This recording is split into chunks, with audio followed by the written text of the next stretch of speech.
we move on to react to Arsenal's reported interest in Raheem Sterling. Wow. Wow, wouldn't that be something? Look, so we clearly know the issues with Raheem Sterling. He's just not going to play at Chelsea. He's not in the rotation. He's not in the squad. And he's at the point in his career, being 29 years old, that nothing matters more than playing game in and game out. We see the reports that he's sort of desperate to get back into the England squad. He wants to get back into the setup, which I don't blame him. He's 29 years old. How is he already, on the outs of looking in England? How is he already missing European Championship positioning? I don't think the dropout for Raheem Sterling has been as bad as what people think. I think, he's been okay. He was okay the past year. Wasn't really at the sort of level. But again, him and Chelsea, they didn't fit each other. What those two sort of goals were, and now with Chelsea, they have these sort of ridiculous amount of players at wingers, and they're trying to sign another, which is even more shocking to me.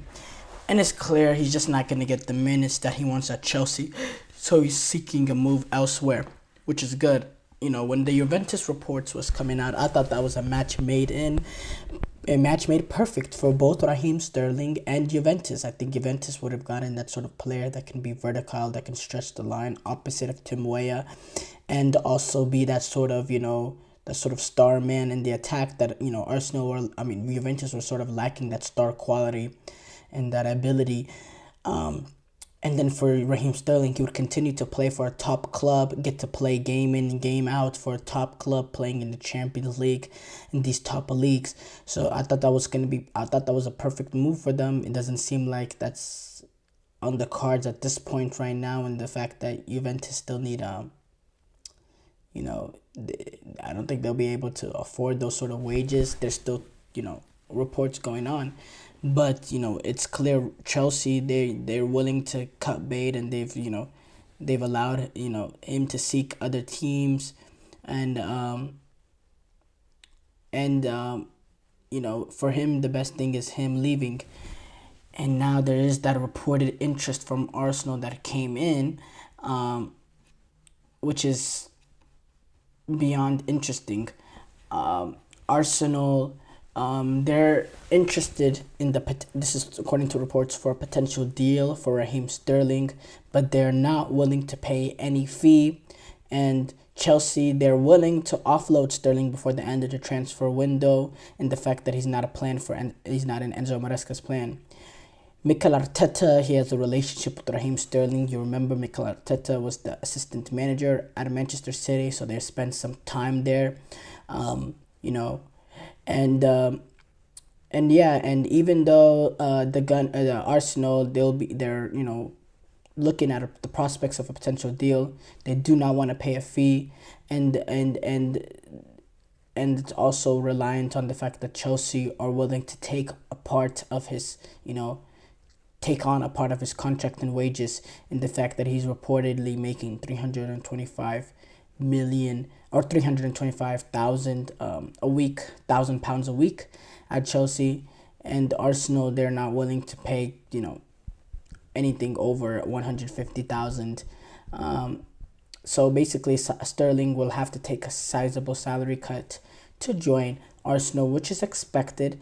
In the fact that if Raheem Sterling, if he's truly desperate to get back into the England squad, if he's truly desperate to get back playing at the top level, continuing to play sort of Champions League football and competing for trophies and all that, he will have to take a pay cut. At this point in his career, top teams are not looking for a player like Raheem Sterling in that amount of money. They're not willing to invest that sort of money at this point in his career, at what he is at this stage, and that's something that he himself is gonna need to address. But look, let's be honest, Raheem Sterling, I think Raheem Sterling, it could be a benefit for Arsenal. I think that extra element of a little bit more goals and assists, a little bit more verticality. I think overall, I think he's good squad depth in the team. I think he could challenge for a spot in the starting 11. I definitely think he'll challenge Martinelli if he can, sort of regain the confidence that he had, in that first year because that first year he played at Chelsea, I thought, quite frankly, he had a pretty good season. And he made the World Cup squad that year.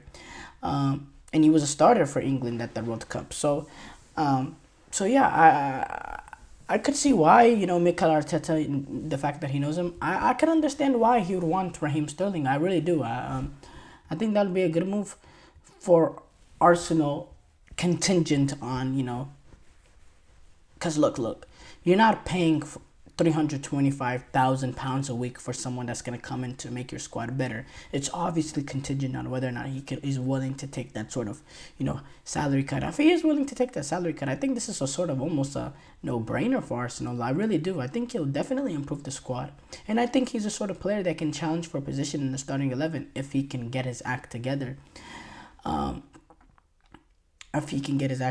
Other talks, that other reports have talked about Arsenal having talks with Ivan Toney's agent as they're, talking about a potential approach for him, which I think, as I said yesterday, I think that would be a big addition for Arsenal if they can get in a guy like Ivan Toney, because I think Ivan Toney will improve Arsenal more than someone like, Mikel Merino, who they have also signed. I think in terms of next season, wanting to compete, get over the line over Manchester City, I definitely think having an game in, game out sort of striker, Ivan Toney, that's proven in the Premier League, will get you closer to the Premier League title than Mikel Merino would. And they're around the same value right now. In terms of transfer value, they're around the same value. Ivan Toney, as the days go, his transfer value is slowly deteriorating. I saw a report right now that Brentford are expecting almost around 35 million euros or so for him. That's a ridiculously low value for someone who's a proven goal scorer in the Premier League. And there's also reports with him being linked with the move to Saudi.